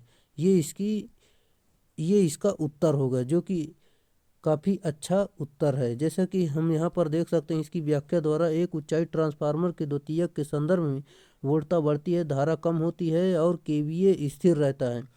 ऊंचाई ट्रांसफार्मर में द्वितीयक कुंडली में फेरों की संख्या प्राथमिक की अपेक्षा अधिक होती है। चलिए अगला प्रश्न आपका दिया गया है, ट्रांसफार्मर में टैप चेंजर यानी टैप चेंजर का क्या कार्य है? Right answer option number D, वोल्टता अनुपात को भार के अनुसार नियंत्रित करना इसका सही उत्तर है। जैसा कि दोस्तों यहाँ पर व्याख्या आप देख भी सकते हैं, जैसा कि हम इसकी व्याख्या कर ही देते हैं। जैसा कि यह एक प्रकार का सिलेक्टर स्विच है जो कि ट्रांसफार्मर की उच्च वोल्टता कुंडलन के वर्तनों यानी लपेटों के साथ जुड़ा रहता है। इसकी सहायता से वर्तनों की संख्या यानी टर्न की संख्या जो है परिवर्तित करके ट्रांसफार्मर की निर्गत वोल्टता को नियंत्रित किया जाता है और इसके निर्गत वोल्टता में लगभग ±5% परिवर्तन किया जा सकता है और इसे ट्रांसफार्मर कोर की चैनल के ऊपर क्षैतिज रूप में अथवा ट्रांसफार्मर टैंक की दीवार के साथ ऊर्ध्वाधर रूप में स्थापित किया जाता है। अगला प्रश्न आपका दिया गया है, जैसा कि ऊर्जा मीटर की डिस्क डेड डैश नामक सामग्री से बना है। सही उत्तर ऑप्शन नंबर सी, एल्युमिनियम इसका सही उत्तर होगा। जैसा कि हम यहाँ पर जानते हैं, ऊर्जा मीटर एक इंटीग्रेटिंग प्रकार का उपयंत्र है। इसकी डिस्क एल्युमिनियम अथवा तांबे की बनी होती है। जब डिस्क स्थिर पर गति पर घूमती है तो उस अवस्था में चालन तथा ब्रेकिंग बला घूर्ण समान होते हैं। जैसा कि यहाँ पर देख भी सकते हैं, ये डायग्राम द्वारा आपको समझाया गया है। यहाँ पर ये सारी जानकारी देख सकते हैं। हमारे पास टाइम बहुत कम है, वीडियो काफ़ी लंबा हो रहा है, इसलिए हम इसे जल्दी कंप्लीट करने की कोशिश करते हैं। जैसा कि आम तौर पर अमीटर में प्रयुक्त शंट प्रतिरोध का मान डेड डैश होता है। सही उत्तर दोस्तों ऑप्शन नंबर बी, बहुत कम होता है। अगला प्रश्न यहाँ पर हम आपको एक बार फिर से बताना चाहेंगे, अमीटर में प्रयुक्त शंट प्रतिरोध का मान बहुत कम होता है। अमीटर में शंट प्रतिरोध की सहायता से रेंज बढ़ाया जा सकता है। अगला प्रश्न आपका दिया गया, एक थर्मोकपल उपकरण डेड डैश पर काम करता है। सही उत्तर option number C, piezoelectric प्रभाव पर कार्य करता है। जैसा कि आप जान भी सकते हैं, दो भिन्न धातुओं के छड़ों के गर्म तथा ठंडे सिरों के बीच तापांतर उत्पन्न कर देने पर छड़ों के मध्य ईएमएफ उत्पन्न हो जाता है, जिसे पीजो इलेक्ट्रिक प्रभाव कहा जाता है। और एक थर्मोकपल में 15 मिलीवोल्ट एम्पियर ईएमएफ उत्पन्न होता है। बड़ी परिसीमा वाले यंत्रों में एक से अधिक थर्मोकपल प्रयोग किए जाते हैं। अगला प्रश्न, गीजर का थर्मोस्टेट परिसर क्या है? सही उत्तर option number B, 32 degree Celsius से लेकर 88 डिग्री सेल्सियस इसका सही उत्तर होगा। और साथियों, थर्मोस्टेट तापमान के अनुसार प्रचलित होता है। अगला प्रश्न, निम्नलिखित में से कौन सा एक एकीकृत उपकरण है? राइट आंसर दोस्तों option number D, ampere hour meter इसका सही उत्तर है। अगला प्रश्न, जैसा कि दोस्तों इसकी व्याख्या में दिया गया है, ऊर्जा मीटर समय के अनुसार खपत होने वाले विद्युत ऊर्जा का पाठ्यांक भी देता है, साथ ही साथ डाटा को संग्रहित किए रहता है। दोस्तों इसका फार्मूला भी देख सकते हैं, जो कि ये वाट आवर एम्पियर आवर होता है। चलिए अगले प्रश्न पर चलते हैं। मापन उपकरणों में टार्क के विक्षेपक के विपरीत होने को क्या कहा जाता है? सही उत्तर दोस्तों ऑप्शन नंबर ए, कंट्रोलिंग टार्क कहते हैं। जैसा कि मापक उपकरण में टार्क के विक्षेपक के विपरीत लगने वाले बल आघूर्ण को कंट्रोलिंग टार्क कहा जाता है। प्रायः इसे TC से प्रदर्शित करते हैं। जैसे कंट्रोलिंग टार्क मुख्यतः दो प्रकार के होते हैं, जैसे कि स्प्रिंग कंट्रोल और दूसरा गुरुत्व कंट्रोल, यहाँ पर देख सकते हैं। अगला प्रश्न, क्षैतिज रन्स में क्लिंचर के बीच की दूरी निम्नलिखित में से किससे अधिक नहीं हो सकती? सही उत्तर ऑप्शन नंबर ए 10 सेंटीमीटर इसका राइट आंसर होगा। अगला प्रश्न, 3 फेज 400 वोल्ट और 10 HP पिंजरी फेज मोटर के लिए फ्यूज की रेटिंग क्या होगी? सही उत्तर दोस्तों ऑप्शन नंबर डी 25 एम्पियर इसका राइट आंसर होगा। दोस्तों जैसे कि लाइन धरा बराबर देख सकते हैं आउटपुट अपान √3 V cos थीटा इंटू नीटा, इस यहाँ पर मान रख देंगे। आपका उत्तर जो निकल कर आ जाएगा ऑप्शन नंबर डी सही उत्तर होगा। यहाँ पर देख भी सकते हैं। चलिए, जैसे कि दोस्तों यहाँ पर ये सारा मान रखा गया फार्मूले पर, यहाँ पर आपका उत्तर निकल कर आ गया। दोस्तों आप इसे हल करें, हल करके बताएं कि आपका उत्तर इतना ही आ रहा है। चलिए, अगला प्रश्न है, हस्तचालित घूर्णक प्रतिरोध स्टार्टर वाले स्लिप रिंग इंडक्शन मोटर में विध्रुवी अंतःपर्शन किस तरह से जुड़ता है? सही उत्तर दोस्तों option number B start button के श्रृंखला यानी सीरीज में जुड़ता है। चलिए, हम अगले प्रश्न पर चलते हैं। आपका अगला प्रश्न दिया गया दोस्तों, यहाँ पर देख सकते हैं, इसका डायग्राम द्वारा आप समझ सकते हैं। जैसा कि हम आपको यहाँ पर इसकी व्याख्या कर ही देते हैं क्योंकि ये इम्पोर्टेंट सवाल है। रोटर घूर्णक प्रतिरोधक का स्टार्टर का प्रयोग स्लिप रिंग इंडक्शन मोटर को स्टार्ट करने के लिए किया जाता है। इस स्टार्टर में 3 प्रतिरोध होते हैं। दोस्तों इसमें 3 प्रतिरोध होते हैं जो आपस में प्रतिरोधक भुजाओं के माध्यम से स्टार में जुड़े होते हैं। स्लिप रिंग इंडक्शन मोटर की द्वितीयक अंतःपर्शन स्टार्ट बटन श्रृंखला यानी सीरीज में होता है। यहाँ पर दोस्तों देख भी सकते हैं ये इसमें। चलिए, हम अगले प्रश्न पर चलते हैं। आपका अगला प्रश्न दिया गया है, जैसा कि यहाँ पर देख भी सकते हैं। आपका अगला प्रश्न है, जैसा कि जब थ्री फेज इंडक्शन मोटर का स्टेटर 3 फेज AC स्रोत से जुड़ा होता है तो यह एक घूर्णी चुंबकीय क्षेत्र बनाता है जो इस गति पर घूर्णन करता है। राइट आंसर दोस्तों ऑप्शन नंबर डी सिंक्रोनस गति इसका सही उत्तर होगा। चलिए, जैसा कि दोस्तों यहाँ पर देख भी सकते हैं आप, जब 3 फेज प्रेरण मोटर का स्टेटर 3 फेज AC स्रोत से जुड़ा होता है तो यह एक घूर्णी चुंबकीय क्षेत्र बनाता है जो तुल्यकालिक गति पर घूमता है।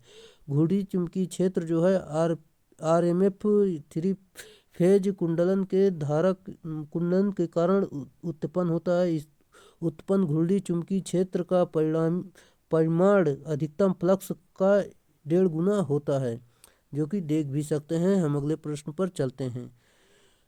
अगला प्रश्न है आपका, यहाँ पर देख सकते हैं। आपका अगला प्रश्न है,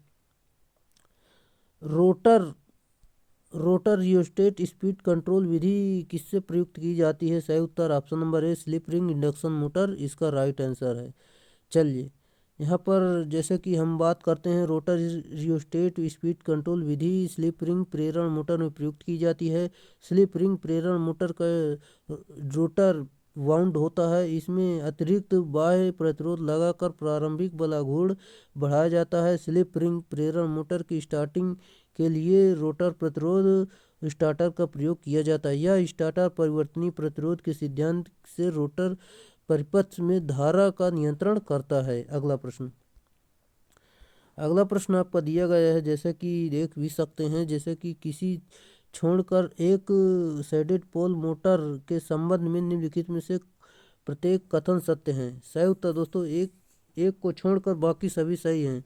राइट आंसर दोस्तों इसको छोड़कर बाकी सभी सही हैं। जैसे कि इसका आरंभिक आघूर्ण उच्च होता है, ये गलत है दोस्तों। जैसे कि और पॉइंट जो कि सही हैं, यहाँ पर देख सकते हैं, इसकी दक्षता बहुत कम होती है और इसका पावर फैक्टर पश्चिगामी होता है और पोल्स में अनशेडेड भाग में शेडेड भाग की और इसकी घूर्णन दिशा होती है। जबकि दोस्तों इसका ऑप्शन नंबर सी सही उत्तर हो जाएगा, ये नहीं होता है। अगला प्रश्न आपका दिया गया है, सिंगल फेज मोटरों में यूनिवर्सल मोटर किसके सबसे उपयुक्त है? राइट आंसर दोस्तों ऑप्शन नंबर बी ग्राइंडर के लिए ये सबसे उपयुक्त मोटर होती है। सिंगल फेज मोटर में यूनिवर्सल मोटर यानी AC व DC दोनों पर कार्य करती है। इनका मुख्य अनुप्रयोग जो है वैक्यूम क्लीनर, मिक्सी ग्राइंडर आदि में होता है। अगला प्रश्न, सीलिंग फैन जिसमें जिसमें संधारित्र वहन मोटर लगी है उसमें right answer option number a secondary winding के चारों ओर प्राइमरी वाइंडिंग होती है। अगला प्रश्न, एक फेज मोटर का घूर्णन करने वाला भाग कहलाता है। Right answer armature. एक फेज मोटर को घूमने वाला भाग रोटर कहलाता है तथा स्थिर रहने वाला भाग स्टेटर कहलाता है। जैसा कि सिंगल फेज सप्लाई में चलती है इसकी दक्षता थ्री फेज की तुलना में कम होती है। अगला प्रश्न, निम्नलिखित में से कौन सा टेप मोटर कनेक्शन के लिए सबसे उपयुक्त है। सही उत्तर ऑप्शन नंबर डी वार्निश्ड कैम्ब्रिक इसका सही उत्तर होगा। अगला प्रश्न, स्लिप रिंग एवं ब्रश अल्टरनेटर में किससे जोड़ने के लिए उपयुक्त है। सही उत्तर ऑप्शन नंबर ए बाहरी सर्किट को क्षेत्र वाइंडिंग से इसका राइट आंसर है। चलिए, जैसा कि दोस्तों स्लिप रिंग एवं ब्रश अल्टरनेटर में बाहरी सर्किट को क्षेत्र वाइंडिंग से जोड़ने के लिए प्रयुक्त होता है, जबकि जनरेटर में स्लिप रिंग के उपयोग बाहरी सर्किट को आर्मेचर वाइंडिंग से जोड़ने के लिए किया जाता है, क्योंकि अल्टरनेटर में घूमने वाला पार्ट क्षेत्र वाइंडिंग होता है जबकि जनरेटर में घूमने वाला भाग आर्मेचर वाइंडिंग होता है। अगला प्रश्न, किसी अल्टरनेटर की ईएमएफ बढ़ानी हो तो सही उत्तर ऑप्शन नंबर ए फील्ड को रेगुलेट करके फ्लक्स को बढ़ाते हैं, ये इसका सही उत्तर होगा। अगला प्रश्न, जब आर्मेचर चालकों की संख्या 84 तथा पोलों की संख्या 6 है तो पोलों का पोल पिच का मान क्या होगा। पोल पिच बराबर दोस्तों फार्मूला होता है चालकों की संख्या अपान पोलों की संख्या।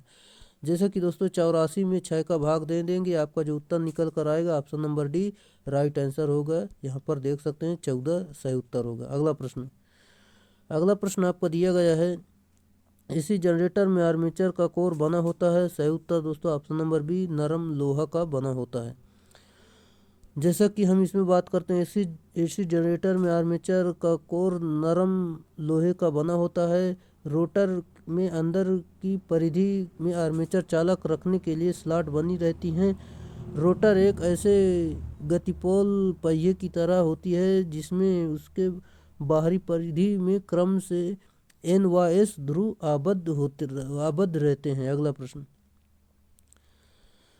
किसी उद्योग के शक्ति गुणक को इनमें से किसके द्वारा सुधार किया जा सकता है। सही उत्तर दोस्तों ऑप्शन नंबर बी कैपेसिटर यानी संधारित्र द्वारा। अगला प्रश्न आपका दिया गया है, यहाँ पर देख भी सकते हैं, जैसा कि यहाँ पर समकालिक संधारित्र डेड डैश होता है। सही उत्तर दोस्तों ऑप्शन नंबर सी यांत्रिक लोड के बिना अधिक उत्तेजित समकालिक मोटर इसका सही उत्तर होगा।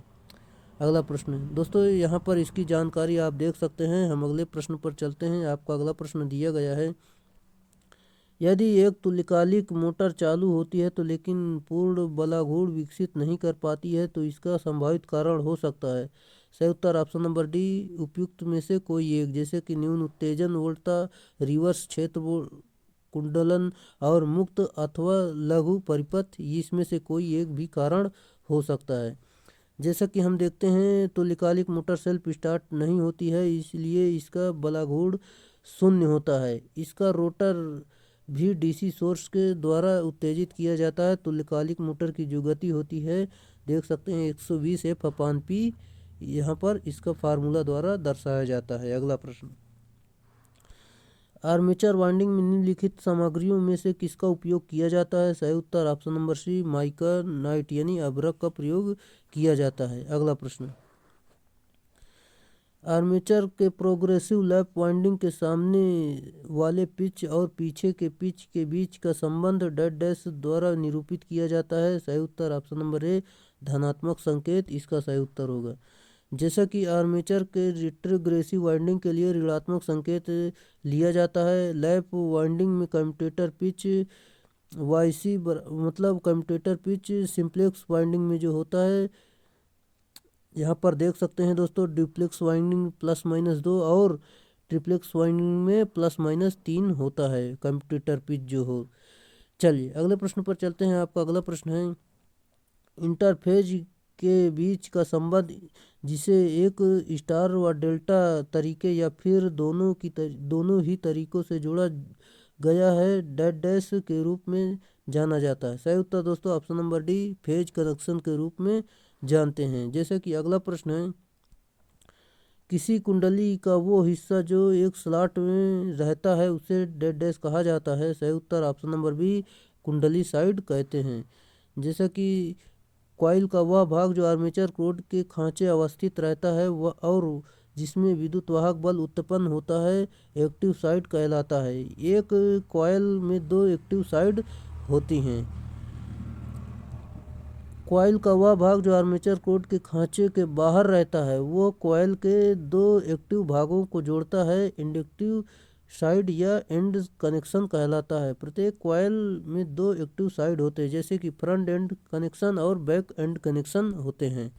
अगला प्रश्न आपको दिया गया है, छोटे बल्बों की एक लड़ी में 4 समांतर पथ और उन्हें केवल एक फ्लैशर बल्ब से नियंत्रित करना है तो फ्लैशर बल्ब का धारा का मान होगा।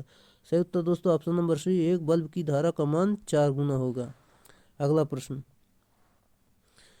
प्रश्न आपका दिया गया है, 3 वोल्ट के कितने बल्ब 200 वोल्ट के स्रोत के साथ श्रेणी क्रम में संयोजित किए जा सकते हैं जिससे कि उनका प्रचालन सुमेलित रहे। सही उत्तर ऑप्शन नंबर ए 67 इसका राइट आंसर होगा। जैसा कि दोस्तों यहाँ पर देख भी सकते हैं बल्बों की संख्या, यहाँ पर देख सकते हैं कितने बल्ब और इनके वोल्ट, इससे भाग दे देंगे तो आपका 67 आ जाएगा। अगला प्रश्न आपका दिया गया है जो कि नीचे दिए गए चित्र में फ्लैशर बल्ब का कौन सा है। दोस्तों इसमें पहचानना है कि फ्लैशर बल्ब कौन सा है। Right answer option number C, ये देख सकते हैं इसमें नियान गैस से भरा हुआ एक बल्ब होता है जिसमें बहुत कम मात्रा में हीलियम भी भरी होती है। इनकी रेटिंग जो है 5 वाट तक रहती है। अगला प्रश्न, प्रतिदीप्त दीपों में नवीनतम प्रकार का दीप कौन सा है। सही उत्तर option number A, rapid start lamp इसका सही उत्तर होगा। जैसे कि फ्लोरोसेंट लैंप की जो दक्षता होती है इनकैंडिसेंट लैंप की 3 गुना होती है। इसकी इनर सरफेस को प्रोस्फर लेपित रखा जाता है। इस लैंप में 2.5 mm पारा के दबाव पर आर्गन गैस और उसमें थोड़ी मात्रा मरकरी मिलाया जाता है, यानी पारा। चलिए अगला प्रश्न, उच्च दाब मरकरी वेपर लैंप के अंदरूनी नली में कौन सी गैस भरी हुई होती है। सही उत्तर दोस्तों ऑप्शन नंबर ए, आर्गन इसका सही उत्तर होगा। चलिए अगला प्रश्न पर चलते हैं। आपका अगला प्रश्न है, देख सकते हैं आपका अगला प्रश्न, जैसा कि विभिन्न प्रकार के प्रक्रिया नियंत्रण के लिए अलग अलग मशीनों और यंत्र रचनाओं का मोशन फीड करने हेतु विद्युत ऊर्जा को यांत्रिक ऊर्जा में परिवर्तित करने वाली एक इलेक्ट्रोमैकेनिकल डिवाइस को क्या कहा जाता है। सही उत्तर दोस्तों ऑप्शन नंबर ए, इलेक्ट्रिक ड्राइव कहते हैं, जो कि देख सकते हैं। चलिए हम अगले प्रश्न पर चलते हैं। आपका अगला प्रश्न है दिया गया है, जैसे कि एसी ड्राइव को स्थिरांक वोल्ट अपॉन हर्ट्ज अनुपात के साथ वेरिएबल वोल्टेज वेरिएबल आवृत्ति बिजली की आपूर्ति की आवश्यकता होती है, जिससे सही उत्तर ऑप्शन नंबर ए, मोटर में मौजूदा फ्लक्स को स्थिर रखा जा सके इसका सही उत्तर होगा। जैसा कि दोस्तों इसका फार्मूला भी देख सकते हैं। हम अगले प्रश्न पर चलते हैं, जो कि आपका अगला प्रश्न दिया गया है, बिना पानी भरे ही यदि किसी विद्युत केतली की बिजली चालू की जाए तो सही उत्तर ऑप्शन नंबर बी, इसकी विद्युत केतली जल जाएगी। जैसे कि दोस्तों इसमें लोड नहीं रहेगा तो इसकी गति अनंत हो जाएगी। बिना पानी भरे यदि विद्युत केतली की बिजली चालू की जाए तो विद्युत केतली जल जाएगी और इसका जो H बराबर हीट जो उत्पन्न होगी, H बराबर I² RT से ऊष्मा उत्पन्न होगी, जो कि पानी न होने के समय के साथ गर्म होकर जल जाएगी। ये इसका कारण है, जो कि दोस्तों देख सकते हैं इसमें पानी नहीं रहेगा तो ये जल जाएगी। चलिए अगला प्रश्न है, 2 धातु वाली पट्टियाँ प्रयुक्त की जाती हैं। सही उत्तर है ऑप्शन नंबर डी, उपयुक्त सभी। जैसे कि थर्मोस्टेट में अभिचालनों में विद्युत परिपथों के खोलने अथवा बंद करने में और धातु से बने थर्मामीटरों से, ये सारे इसके आंसर सही हैं। चलिए अगला प्रश्न, रूम हीटर का हीटिंग एलिमेंट निम्नलिखित का बना होता है। सही उत्तर दोस्तों ऑप्शन नंबर ए नाइक्रोम का बना होता है। और जो नाइक्रोम में धातु होती है 80% निकिल और 20% क्रोमियम होती है। यह एक तन्य सुदृढ़ एवं उच्च गलनांक वाली धातु होती है। इसका उपयोग विद्युत प्रेस, केतली, टोस्टर आदि में हीटिंग एलिमेंट बनाने के लिए प्रयोग किया जाता है। अगला प्रश्न, जैसा कि विद्युत गीजर में ताप नियंत्रक किस तरह से जुड़ा रहता है। ऑप्शन नंबर सी तापमान अवयव के सीरीज में जुड़ा रहता है। अगला प्रश्न आपका दिया गया है, ऊर्जा के नवीनीकरणीय स्रोत में निम्नलिखित संसाधन सम्मिलित नहीं है। सही उत्तर ऑप्शन नंबर सी न्यूक्लियर ऊर्जा इसका राइट आंसर होगा। अगला प्रश्न आपका दिया गया है, किसी अवधि के दौरान लोड फैक्टर होता है। सही उत्तर ऑप्शन नंबर बी औसत लोड अपान अधिकतम लोड इसका राइट आंसर होगा। जैसे कि लोड फैक्टर बराबर औसत लोड अपान अधिकतम लोड, और दोस्तों लोड फैक्टर का मान हमेशा 1 से कम होना चाहिए। अगला प्रश्न आपका दिया गया है, पूंजी लागत प्रति मेगावाट घंटा निम्नलिखित में से अधिकतम होती है। सही उत्तर option number C nuclear power plant इसका राइट आंसर हो जाएगा। जैसा कि पूंजी लागत प्रति मेगावाट घंटा न्यूक्लियर पावर प्लांट में अधिकतम होती है तथा यह सबसे कम पूंजी लागत हाइड्रो इलेक्ट्रिक पावर प्लांट में लगती है। अगला प्रश्न आपका दिया गया है, सौर ऊर्जा का सिद्धांत किस पर आधारित है। सही उत्तर ऑप्शन नंबर बी फोटोवोल्टिक प्रभाव पर आधारित है।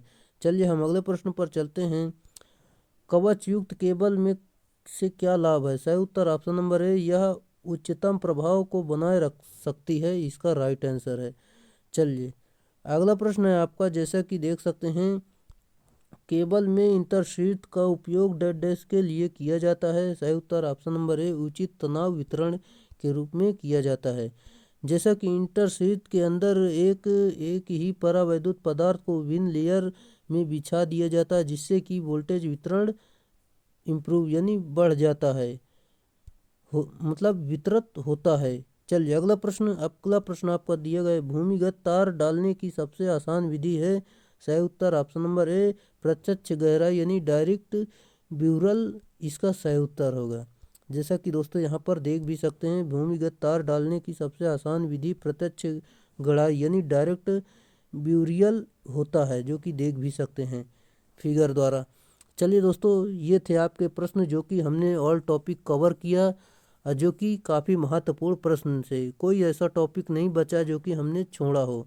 और दोस्तों जो छोटे छोटे टॉपिक थे उनसे जो प्रश्न ख़त्म हो गए उन प्रश्नों को हमने छोड़ दिया है, क्योंकि दोस्तों पिछली सीरीज में उन्हें हमने कंप्लीट कर लिया है। उन्हें बार बार रखेंगे तो आप बोर होंगे और वीडियो फिर नहीं देख पाएंगे। चलिए दोस्तों आप कहेंगे कि बार बार वही प्रश्न रख रहे हैं, जो कि छोटे टॉपिक थे वो कंप्लीट हो चुके हैं, उनके वीडियो को मतलब उनकी प्रश्नों को अब नहीं रखते हैं। जो उनसे जिसमें बड़े बड़े टॉपिक हैं उनसे सारे प्रश्न लेकर आ रहे हैं, जो कि आपकी एग्ज़ाम के लिए महत्वपूर्ण होंगे।